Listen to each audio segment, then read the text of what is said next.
The courtroom is silent. Not the comfortable silence of an empty room, but the kind of silence that happens when 30 people are holding their breath. I'm standing at the defense table.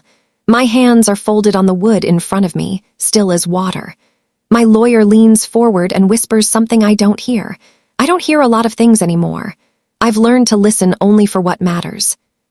The judge is reading. His face is stone. Behind me, I can feel them watching.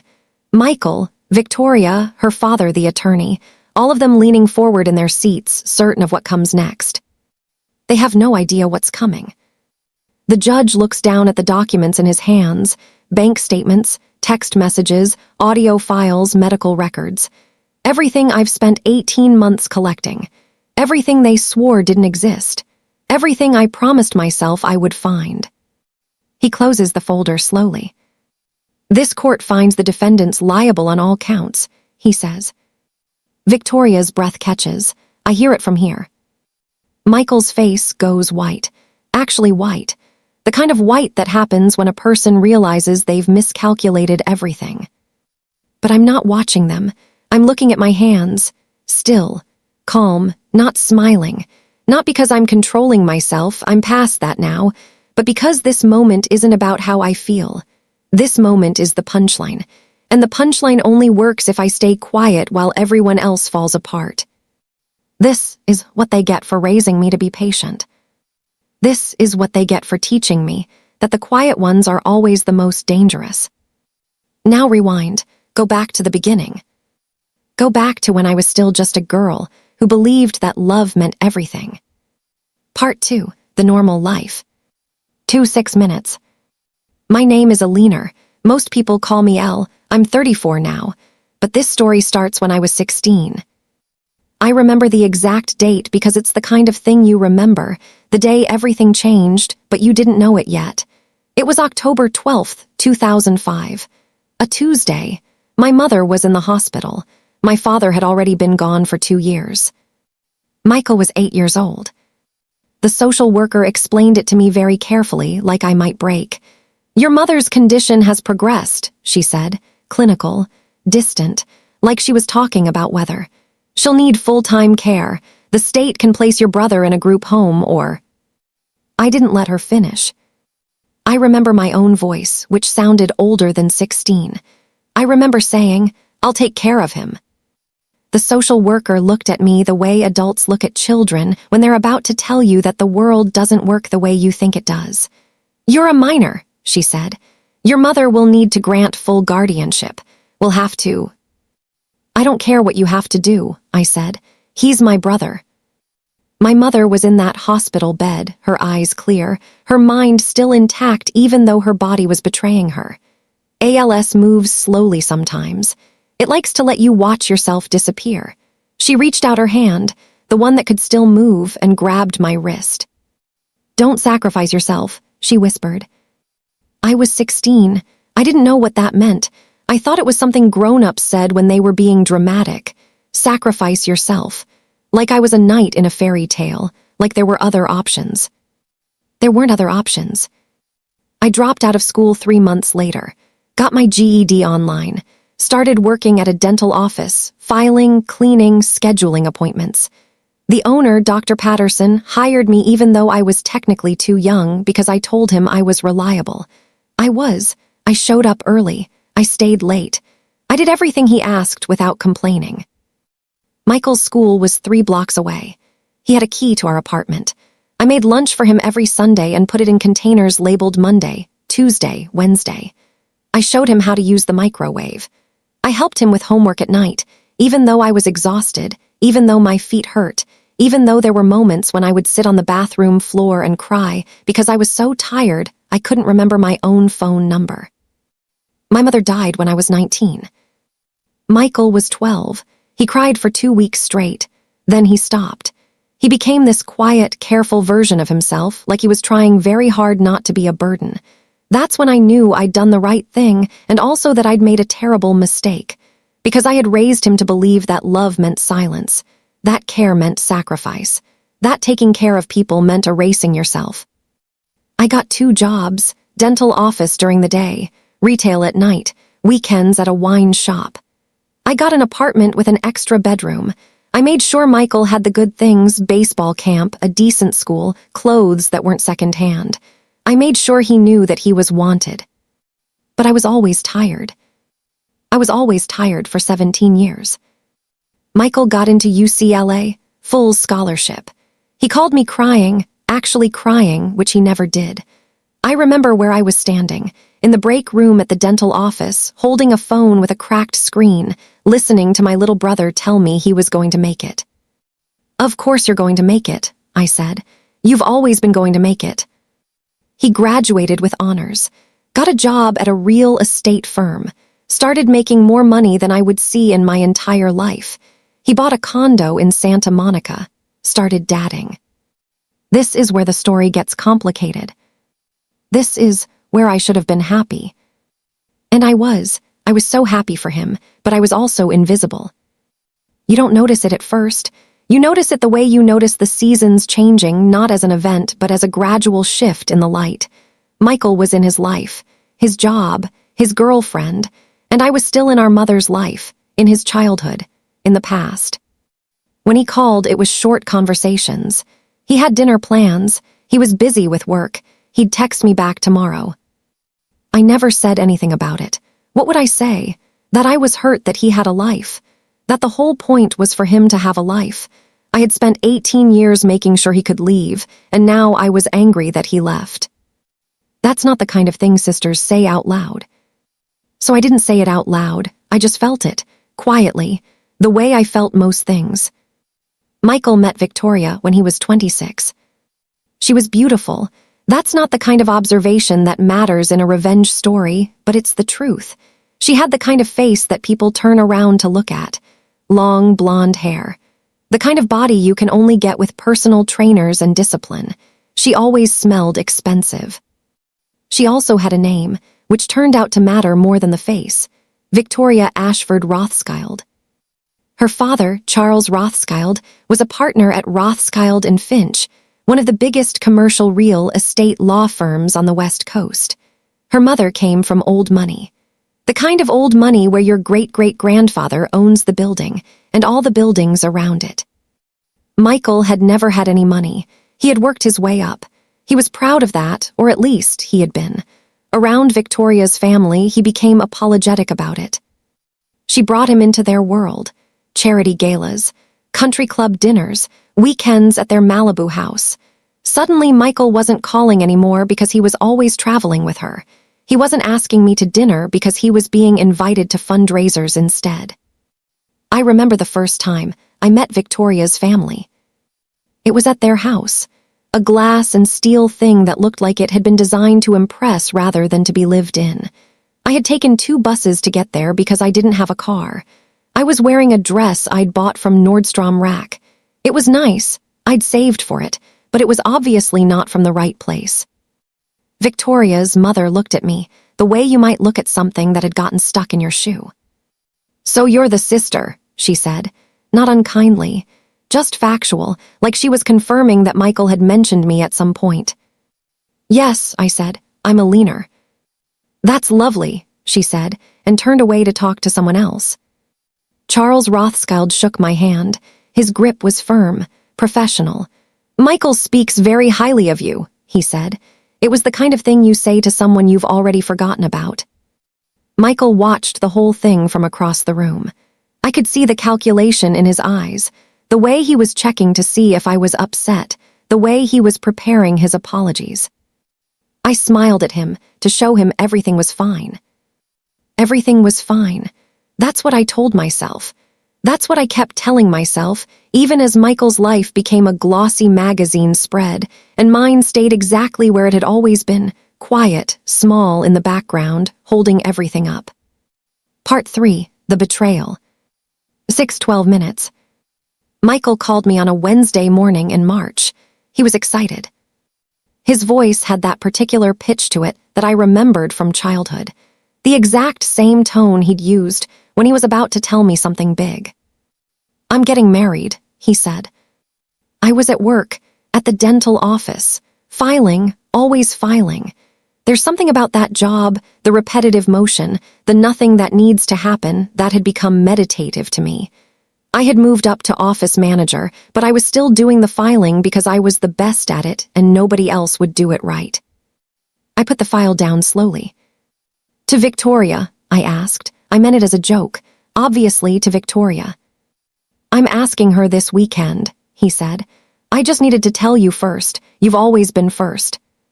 This is the moment I should have told you about. This is the moment that makes this story what it is. I had been first. For 18 years, I had been first. First in line at the hospital when our mother died. First to sacrifice. First to go without. First to disappear so that Michael could have a life. And now I was going to be first to know about his engagement to a woman who looked through me like I was glass. That's wonderful, I said, and I meant it. I really did. Even as something inside me was cracking, I meant it. I want you to be part of the wedding, he said. I want you to stand up with me. I want you there. Of course I'll be there, I said. He was quiet for a moment. I could hear him breathing, the way people do when they're not sure if they're about to say something dangerous. Are you okay? He asked. You sound. I'm happy for you, I said. I'm really happy. And that was true. I was happy. And I was also dying. I was also learning that the person you love more than anyone in the world can make you invisible without even trying. That love isn't a transaction, but it does keep a ledger. And sometimes, after years of not looking at that ledger, you open it up and realize you've been paying a price you never agreed to. But you don't say that. You say, I'm happy for you. You say it, and you mean it, and you break a little more inside. The wedding was in June. It took place at a private club in Bel Air, the kind of place where membership costs what I made in a year, white flowers everywhere, a string quartet, champagne that cost more per bottle than I spent on groceries in a month. I wore the same dress I'd worn to meet Victoria's family. I'd had it cleaned. The ceremony was beautiful. Michael looked like he was about to explode from happiness. Victoria looked like she was in a magazine shoot. Her father, Charles, cried, the kind of controlled, performative tears that very rich men cry at weddings. Everything was perfect. The reception was at the same venue. Long tables with gold-rimmed plates. A band that played jazz standards. Dancing under vaulted ceilings while servers moved through the crowd with champagne. I was seated at table 14, with Michael's coworkers, not in the immediate family section, which was tables 1 through 5. I noticed this. Not in the moment, I was trying not to notice anything, but I noticed it, the way I notice everything, the way I've always noticed everything because I had to. Because when you're the person taking care of everyone else, you develop an instinct for how you're being treated. Michael found me between the appetizer course and the main course. I'm sorry about the seating, he said. Victoria and her mom handled a lot of the planning. I wanted you closer. It's fine, I said. I'm at a lovely table. He hugged me. He was glowing. He smelled like expensive cologne and hope. Thank you for being here, he said. Thank you for everything, for raising me, for being my person. I hugged him back and didn't say anything, because if I opened my mouth, I was going to cry, and I had learned long ago not to do that in public. The dancing started. Michael danced with Victoria, then with their mother. Then with his bride's father, there was that weird tradition. I watched from table 14 and drank champagne that tasted like flowers and nothing. A woman from Michael's office sat next to me. She was nice. She asked me questions about how long I'd known Michael, what he was like when he was young. I answered in single sentences and smiled when smiling seemed appropriate. And then something happened. I was getting water from the bar when I heard them talking. Victoria's mother, Charles, and another man I didn't recognize, older with silver hair, expensive suit. The firm would be very interested in a new partner, the older man was saying to Charles. Someone young, someone eager to prove himself, someone who could bring in clients from tech. Michael has contacts from his real estate background. He'd be perfect. I've been thinking about that, Charles said. He's smart, driven, good with people. The question is whether he fits the culture, the older man said. Whether he understands how we operate. Victoria's mother smiled, a small, tight smile. Oh, he fits, she said. We've made sure of that. I felt something cold move down my spine. I finished getting my water and went back to table 14 and sat down and wondered what that meant. What does it mean, to be made to fit? What does it mean to be the kind of person that other people decide you should become? The band played, The Way You Look Tonight. Michael was dancing with Victoria. His eyes were closed. He looked happy. He looked like a person who had gotten everything he wanted, and he had no idea what it had cost. I drank my champagne and didn't cry. But this moment, right here, is where the story turned. This is where I stopped being grateful. This is where I started paying attention. Part 4, Pressure and Humiliation. 12:20 minutes. The first hint came 2 weeks after the wedding. Michael called, a real call, not a text, and asked if I could come to their place. He sounded different. Tense. The old protective instinct flared up in my chest, the one I thought I'd managed to bury. What's wrong? I asked. Nothing's wrong, he said. Victoria wants to meet with you about something. I remember I was wearing khaki pants and a blue blouse. I remember checking myself in the mirror before I went, still doing it, still trying to be presentable enough to be in their world.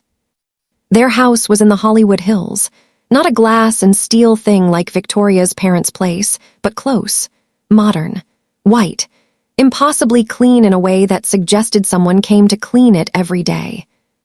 Victoria answered the door. She was wearing workout clothes. She looked like she had just come back from somewhere expensive where people went to become beautiful. "Alina," she said, and kissed my cheek in a way that didn't involve actually touching my skin. "Come in, Michael's in the kitchen." Michael was making coffee. This detail matters because Michael had always been unable to make coffee. I had made every cup of coffee he'd drunk for the first 20 years of his life. "Hey," he said, and the relief in his voice was almost too much to hear. We sat in their living room, 3 of us in white furniture that looked like it had never been sat on before. Victoria held a stack of papers. "We wanted to talk to you about something," she said. "Something that's very important to us." I looked at Michael. He was looking at his feet.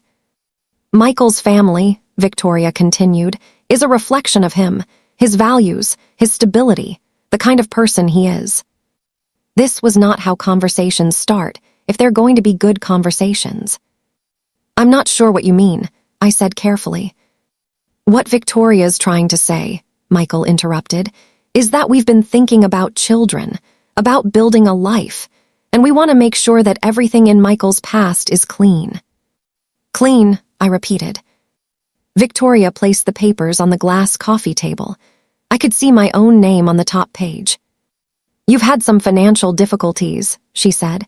It wasn't a question. "I've paid my way," I said. "I've worked hard, I've never." "You filed for bankruptcy in 2011, Victoria continued, as if I hadn't spoken. "Medical debt from your mother's care, student loans. You were behind on rent for 6 months in 2013. You still carry credit card debt." I felt my face get hot. The kind of hot that comes from having someone look at the worst parts of your life and lay them out on a clean white table. "That was before Michael was successful," I said. Before Michael could help you?" Victoria asked. Her voice was sweet, genuinely sweet. That was the worst part. She wasn't being cruel, she was being clinical. "He did help you, we helped you." I looked at Michael. He wouldn't look at me. "He paid for your apartment," Victoria said, checking the papers. "Paid off 2 of your credit cards. Gave you money for your car when yours broke down. Roughly $37,000 over the last 8 years. "I didn't know he was keeping track," I said quietly. "We keep track of everything," Victoria said. "It's important in a marriage to understand the financial implications of your family." I felt something happen in my chest. It was like a door closing, a quiet click, a lock turning. "What do you want?" I asked. Victoria smiled.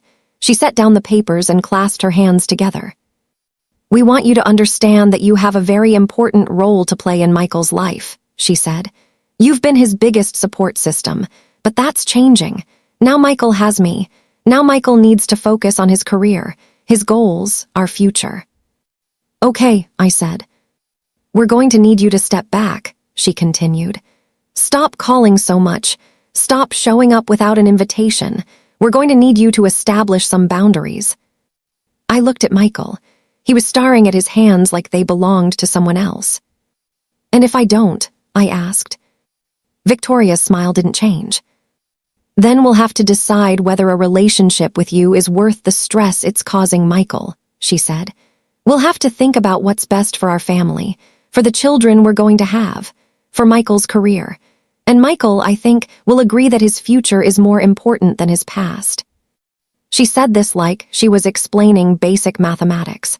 Like this was the obvious conclusion that any intelligent person would reach.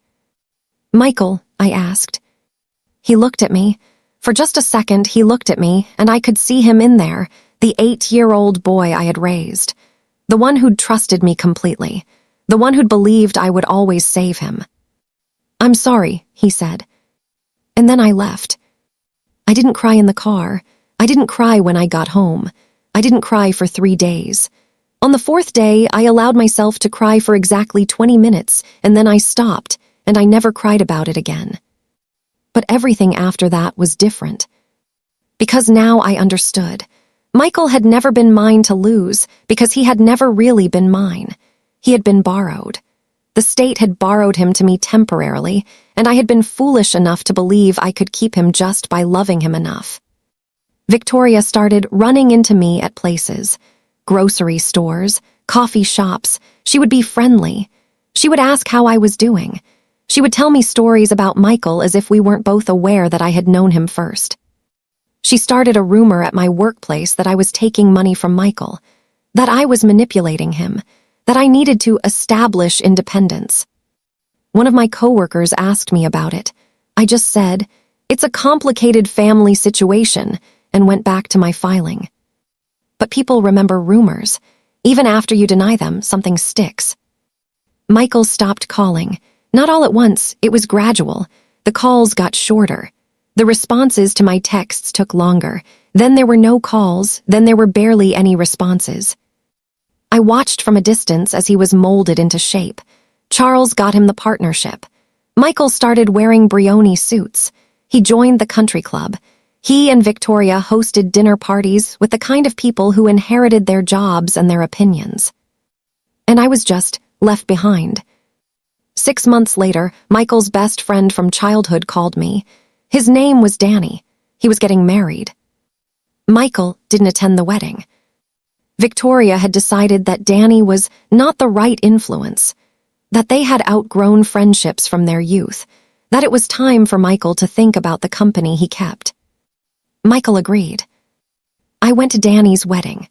I watched as he looked around the room, searching for his oldest friend, and realized that Michael had chosen his wife over him.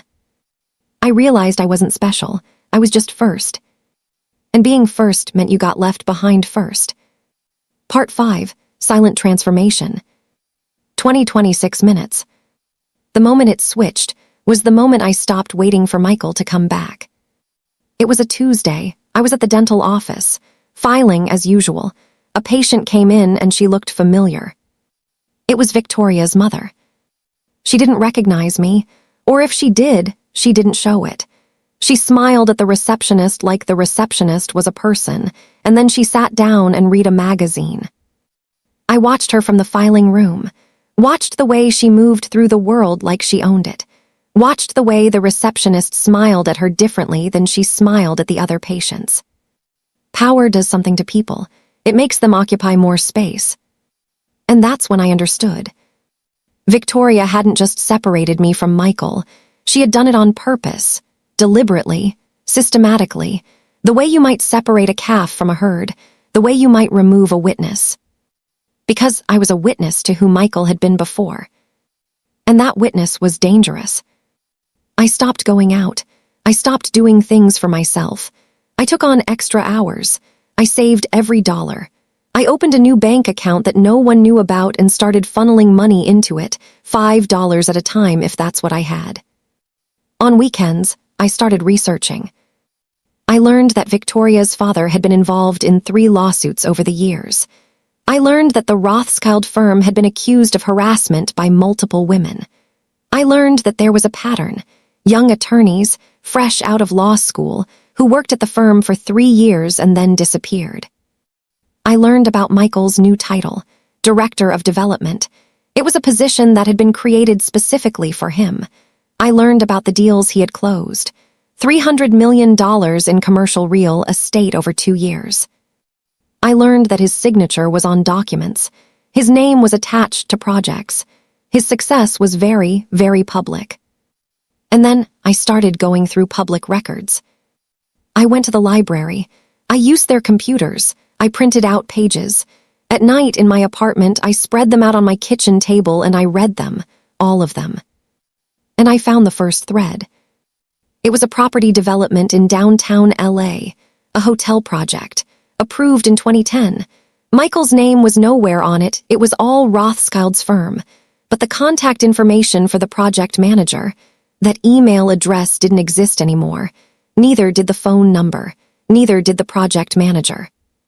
I searched for him, found a death notice: suicide. In 2011, 2 years after the project broke ground, he had jumped from his office window. I made a note. I found another project, and another. I found a woman who had worked on Michael's team. She left the firm after 6 months. I found an interview she gave to a law blog talking about toxic work environment and pressure to engage in unethical practices. I made notes. I opened a separate email account. Nothing connected to me, nothing that could be traced. I sent emails to the woman from the interview. I told her I was a reporter working on a story about the firm. I told her I had sources who had come forward about illegal practices. I told her I wanted to give her the opportunity to be involved. She called me within an hour. Her name was Sarah. She had worked at Rothschild and Finch for 3 years. She had reported concerns about falsifying documents on development projects. She had reported concerns about bribery of local officials. She had reported concerns to the state bar. Nothing had happened. "Who are you?" she asked me. I couldn't tell her, so I didn't. "Someone who cares about the truth," I said. "Then I'll talk to you," she said. "I'll tell you everything." I recorded the call. I kept the file. I didn't listen to it for 2 months. I was building something. I didn't know what yet, but I was building. I hired a private investigator, paid him cash, told him I was looking for information about falsified documents in commercial real estate developments. He gave me a price. It was expensive. I told him to start working. It took him 3 weeks. He came to my apartment, handed me a folder. Inside were bank statements showing irregular transfers between Rothschild and Finch's operating account and a private account in Charles's name. There were emails, internal emails, hacked. I didn't ask how, showing discussions of managing the narrative around project problems. There were documents showing that the state building codes had been falsified for at least 4 projects over the last 8 years. And Michael's signature was on the certification documents. I made copies, multiple copies. I hid them in different places, in my apartment, in a safe deposit box, in a cloud account protected by a password no one could guess.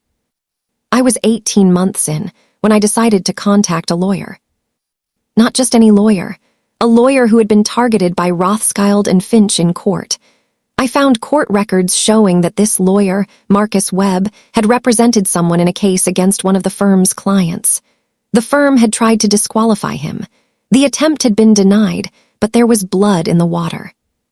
I made an appointment. Marcus Webb's office was in a building that smelled like coffee and old paper. The kind of building where no one had enough money to make it look nice. I liked it immediately. "Tell me what you have," he said. I told him everything, not all of it, not the part about Michael yet, but the rest. The corruption, the falsified documents, the victims. He listened to me talk for 40 minutes. Then he said, This is big. Do you understand how big this is? Yes, I said. And why are you bringing it to me? I had prepared for this question. Because I want justice, I said. Not revenge, justice. I want the people who did this to face consequences. He studied me. I could see him trying to figure out what I wasn't saying. What's your personal stake? He asked. I didn't answer, not directly. I want to do this right, I said instead. I want to do this legally. I want to make sure that when this comes out, it stands up. It can't be about me. It has to be about what they did. And if it ends up hurting someone you care about, then they shouldn't have done anything wrong, I said. It was the first time I'd said it out loud. The first time I'd admitted what I already knew, that when this was over, Michael would fall too. Marcus leaned back in his chair. I can help you, he said, but I need you to understand something. Once you start this, you can't stop it. These people have money, they have connections, they will come after you, they will try to discredit you, they will try to destroy you. I know, I said. Do you? He asked. Do you really? Yes, I said. I've already been destroyed. This is just documentation. He nodded slowly. Okay, he said. Let's destroy them back. I felt something click inside me, the final piece, the thing that had been missing. I wasn't just collecting evidence anymore. I was building a case. I wasn't just watching from the sidelines anymore. I was entering the game. And I was going to win. Part 6, Secret Preparation. 26:32 minutes. The next 18 months changed me.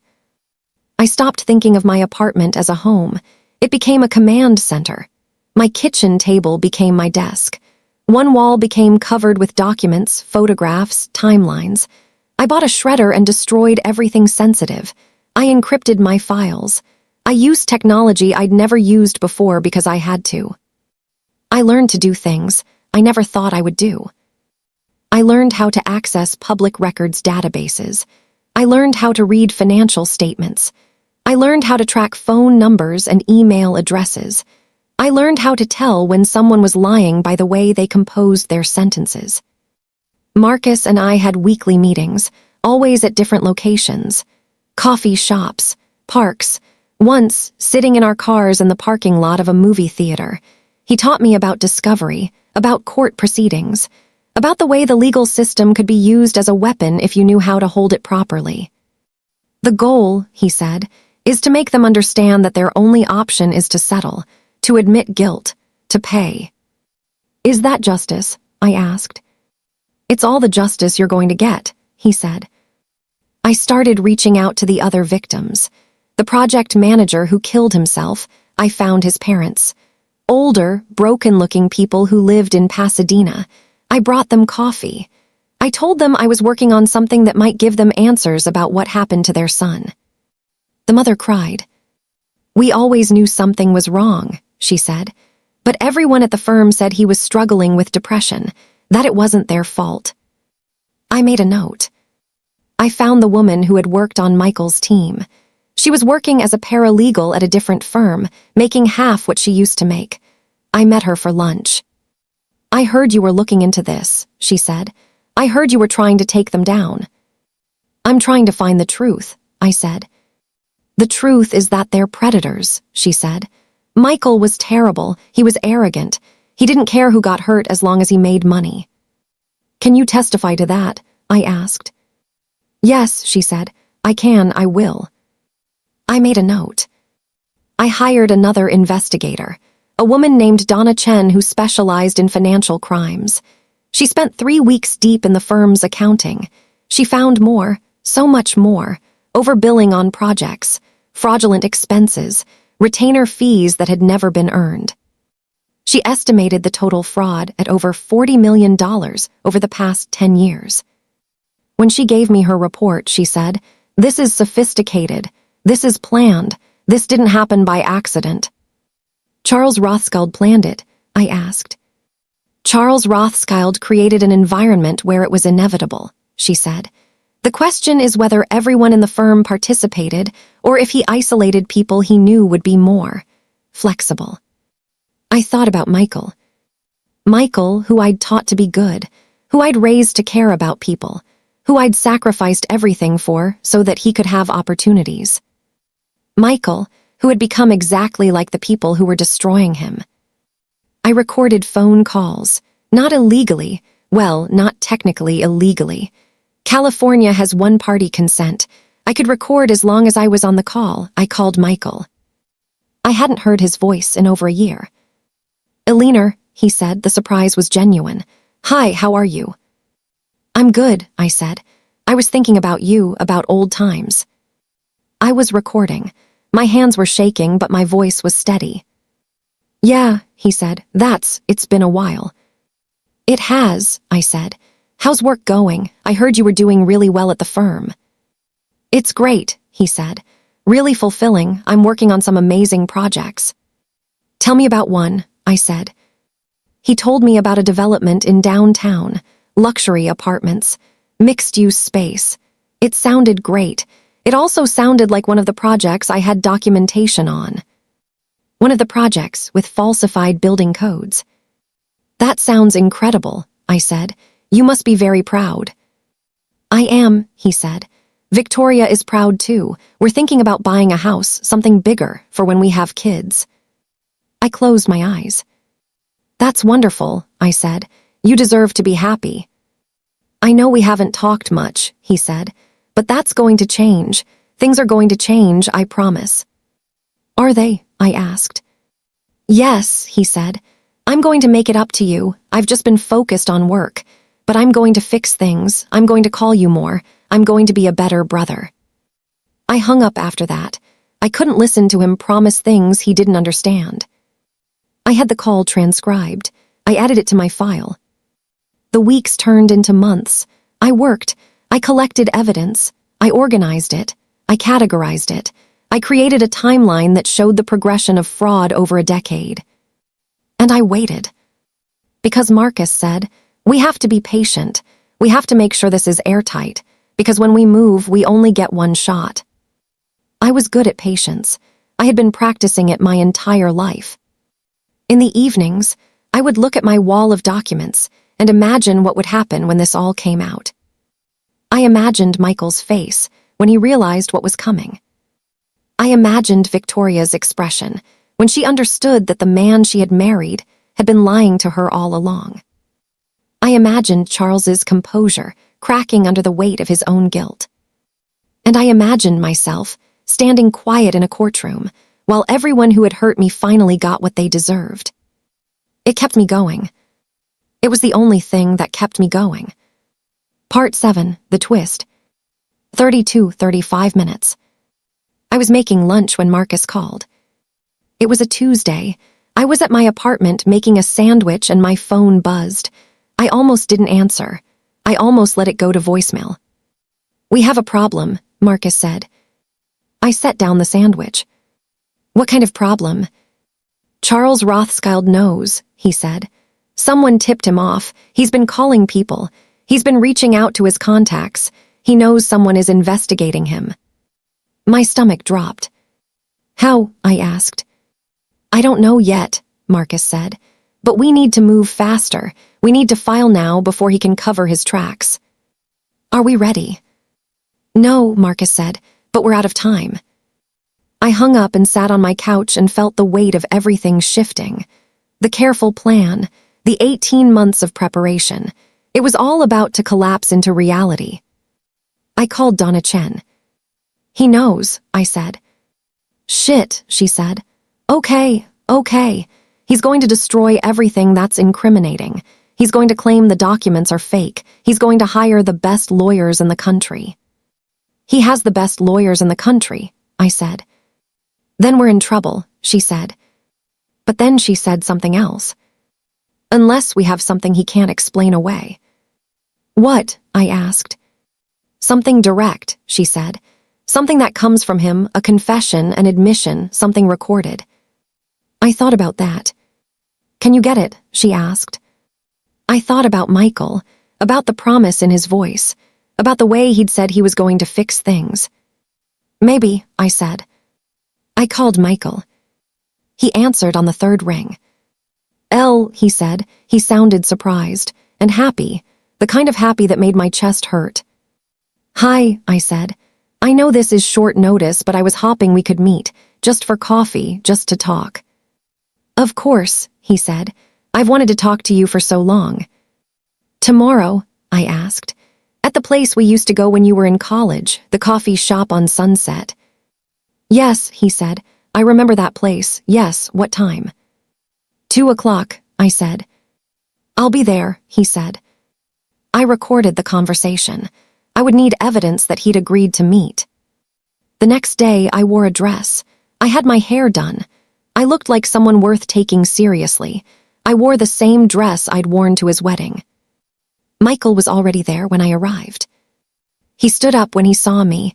He looked like Michael, not the Michael who had abandoned me, but the real Michael, the one underneath all the Brioni suits and country club connections. For a moment, I saw my little brother. And then I had to remember who I was here. I was here to get a confession. We sat at a corner table. He ordered coffee. I ordered tea. You look beautiful, he said. Thank you, I said. I've missed you, he said. I know I haven't shown it. I know I've been terrible, but I've missed you. Have you? I asked. Every day, he said. Victoria, she's not what I thought she was. The marriage is not what I thought it would be. And I've realized that the only person I ever really trusted was you. I felt something crack open inside my chest. The part of me that still loved him. The part that still wanted him to be good. Michael, I said carefully, I need you to tell me something. Anything, he said. Tell me about the downtown development project, I said. The one with the luxury apartments. He looked confused. It's a big project, he said. One of the biggest we've done. Why? Tell me about the building codes, I said. And something changed in his face. I saw the moment he understood. His expression went blank. Why are you asking me this? He asked. Because I need to know, I said. Because I need to hear you say it. Say what? He asked. That you know the codes were falsified, I said. That you signed off on them anyway. Michael stood up. I'm leaving, he said. Michael. No, he said. This was a setup. This was a setup the whole time. Sit down, I said quietly. There was something in my voice. The same tone I'd used when he was 8 years old and I needed him to listen to me. The same tone I'd used when I needed him to trust me. He sat down. How long have you been investigating me? He asked. Since about 9 months after you married Victoria, I said. Why? I leaned forward. Because she isolated you, I said. Because she made you disappear. Because I was left alone. Because I watched you become a person I didn't recognize.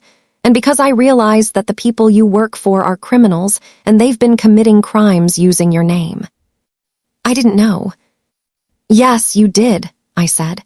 You knew, you just didn't want to know. You were too busy trying to fit into their world. Too busy building your life with Victoria. Too busy forgetting where you came from. He looked at me with red eyes. I'm sorry, he said. I know you are, I said. That doesn't matter. I stood up. I have all the evidence, I said. I have documents, I have testimony, I have recordings. And tomorrow my lawyer is filing a complaint with the FBI. What are you doing? He asked. He sounded like he was going to cry. Justice, I said. I'm doing justice. I walked out of the coffee shop and didn't look back. 2 hours later, my phone started ringing. It was Victoria. It was Charles. It was lawyers. It was people I didn't know calling from numbers I didn't recognize. I didn't answer any of them. That night, I deleted the recording of Michael confessing. Not because I wanted to protect him, but because I realized something. I didn't need him. I didn't need his confession. I had everything else. I had more than enough. And destroying him with his own words would have felt like I was destroying myself. So I let him go. I erased the evidence of our meeting. I prepared for what was coming. And I waited for the door to knock. Part 8, Climax Confrontation.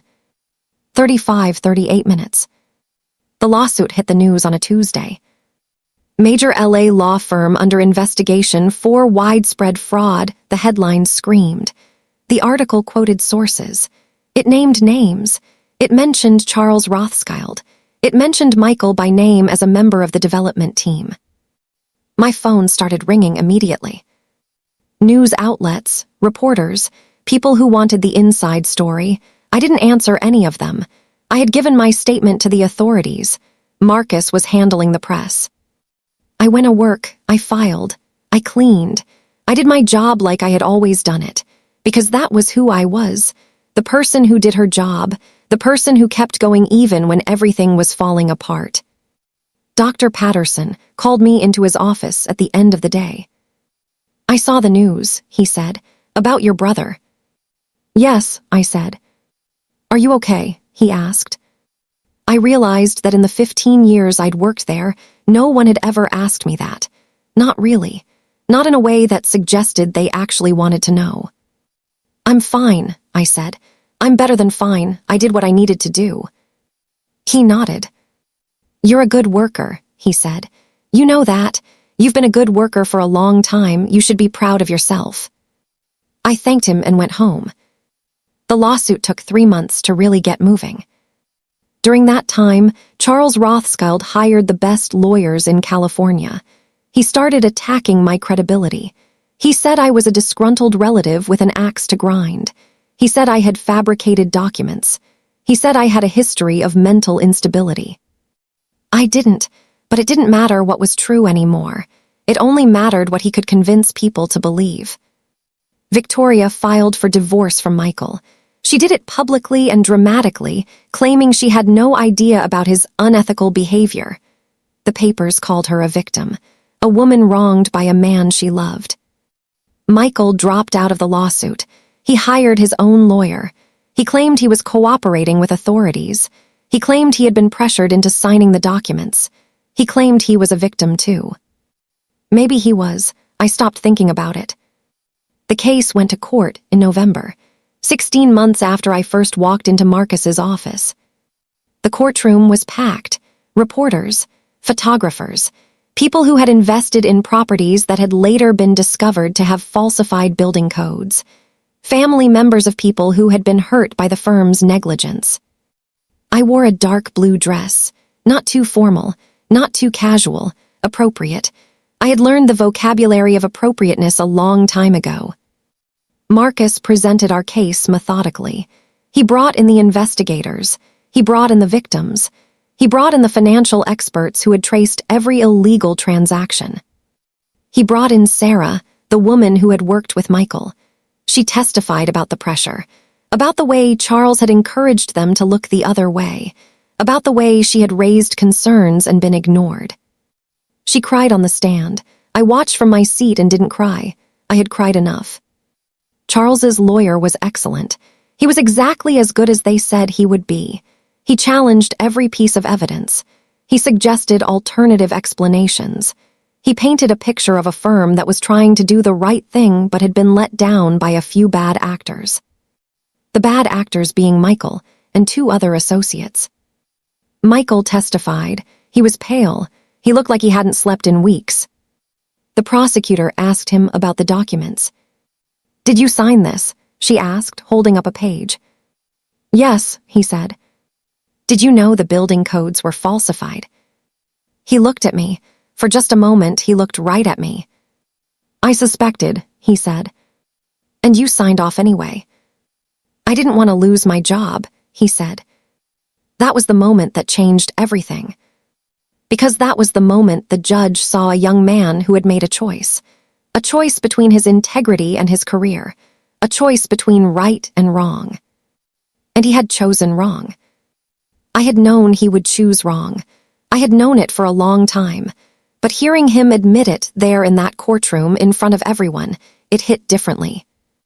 The closing arguments took all day. Marcus went first. He was brilliant. He talked about the victims. He talked about the pattern of behavior. He talked about a firm that had created a culture where fraud was not just tolerated but expected. Charles's lawyer went last. He talked about due diligence. He talked about the complexity of commercial real estate. He talked about mistakes that had been made but were being corrected. He did not talk about justice. He did not talk about guilt. The judge took 2 weeks to decide. During those 2 weeks, I went to work. I filed, I cleaned, I lived my life as if none of this mattered. But it did matter. It mattered so much that I could barely breathe sometimes. On the day the verdict came down, I sat in the courtroom with my hands folded, calm, still, ready. The judge entered. The room went silent. He spent 30 minutes reading his decision, 30 minutes of legal language and precedent and reasoning. It all came down to this. Charles Rothschild and the firm were liable for fraud, for falsification of documents, for creating an environment where unethical behavior was encouraged. The judge ordered the firm to pay damages to every property owner who had been affected. The total was $53 million. Charles's face went white. The other associates were individually liable. Michael was found liable for his portion, $4 million. I watched him understand what this meant: bankruptcy, career destruction, a public record of his guilt that would follow him forever. And I felt nothing. Not satisfaction, not joy, not anger. Nothing. That was when I knew I was free. Part 9, Revenge and Justice Payoff. 38:40 minutes. The firm closed 6 months later. Charles Rothschild became the subject of a federal investigation. The SEC got involved. Money was seized. Properties were forfeited. His life, as he understood it, was over. Victoria married someone else, a venture capitalist, someone with money and power but no history of fraud. She did not send me an invitation. Michael disappeared. I mean that literally. After the lawsuit settled, he left California. He left his job, his marriage, his friends. He just left. Years later, I would learn that he was in Colorado, that he had changed his name, that he was working at a nonprofit helping at-risk youth, that he was trying to become someone different from who he had been. I don't know if he succeeded. I stopped looking. What I know is this: the women who had been hurt by the firm's negligence received compensation. The project manager's parents received a settlement, along with a public acknowledgement that their son's death had been directly caused by workplace pressure at Rothschild and Finch. Sarah got a new job, a better job. She called me to thank me. "You changed my life," she said. "You changed it yourself," I said. "I just created the opportunity." The investigator I hired, Donna, became a consultant. She used evidence from the case in her portfolio. She's doing well now. She sends me a Christmas card every year. Marcus and I remain close. We've worked on other cases since then. Cases where people needed someone to pay. Cases where the truth was hiding and we had to drag it into the light. I got promoted at the dental office. Dr. Patterson made me a partner 5 years ago. We co-own the practice now. I hired better staff. I took better care of people. I created the kind of workplace I had always wanted to be part of. I'm 41 now. I live alone. I have a small house in Silver Lake. I read books. I go for walks. I don't date, but that's not because I'm still broken. It's because I'm complete on my own. It took destroying everything I love to understand that. People sometimes ask me if I regret it, if I wish things had gone differently, if I wish Michael had stayed in my life. The answer is no. Because what happened to Michael wasn't something I did to him. It was something he did to himself. I just held up a mirror. I collected the evidence. I told the truth. And the truth is that he chose to be the kind of person who would sacrifice his sister for money, who would become exactly like the people who were exploiting him, who would forget where he came from. That wasn't my choice to make. That was his. I just made sure there were consequences. In the courtroom that day, when the judge read the verdict, I understood something about myself that I had never fully acknowledged. I am the kind of person who can survive anything. I am the kind of person who can wait. I am the kind of person who can be quiet while the world spins around me, collecting evidence, building a case, preparing for the moment when I finally strike. I am not a good person. I know that now. Good people don't spend 18 months plotting against their brother. Good people don't record conversations. Good people don't manipulate. But I am a necessary person. I am a person who understands that sometimes justice requires sacrifice. That sometimes you have to be the villain in someone else's story to become the hero in your own. The most dangerous person in a room is not the loudest. It's not the strongest. It's the quiet one who has been underestimated. The quiet one who has nothing left to lose. The quiet one who has already survived the worst and learned how to turn pain into purpose. That's who I became. And I don't regret a single moment. Epilogue. 2 years after the trial, I was at a coffee shop, the same one where Michael and I had sat during our last conversation. A woman approached me. I didn't recognize her at first. It was the project manager's mother, Michael's mother's friend, the woman whose son had died because of Charles Rothschild's pressure. "I wanted to thank you," she said, directly to your face. "You don't owe me thanks," I said. "You don't owe me anything." "My son died thinking it was his fault," she said. "Thinking he was weak, thinking he had failed. The trial gave us answers. It gave us something, not our son back. Nothing could do that, but answers, and maybe a small piece of justice." She sat down across from me. "I lost my child," she said. "I can't imagine what you lost." I thought about that, about what I'd lost when I raised Michael alone, about what I'd lost when Victoria took him, about what I'd lost when I made the choice to destroy him. "I lost time," I finally said. "I lost 18 years, but I gained myself." She nodded like she understood. "That's enough," she said. "That has to be enough." She left some money on the table for my coffee, even though I told her not to.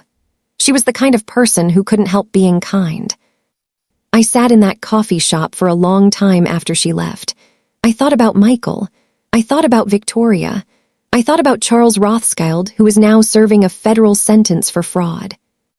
I thought about who I had been and who I had become. And I was at peace. Not happy, not exactly, but at peace. Because I had done what I set out to do. I had collected the truth. I had exposed the lies. I had made sure that the people who had destroyed me faced consequences. And I had discovered something in the process. I was stronger than any of them. I was quieter, smarter, more patient. I was the kind of person who could lose everything and still win.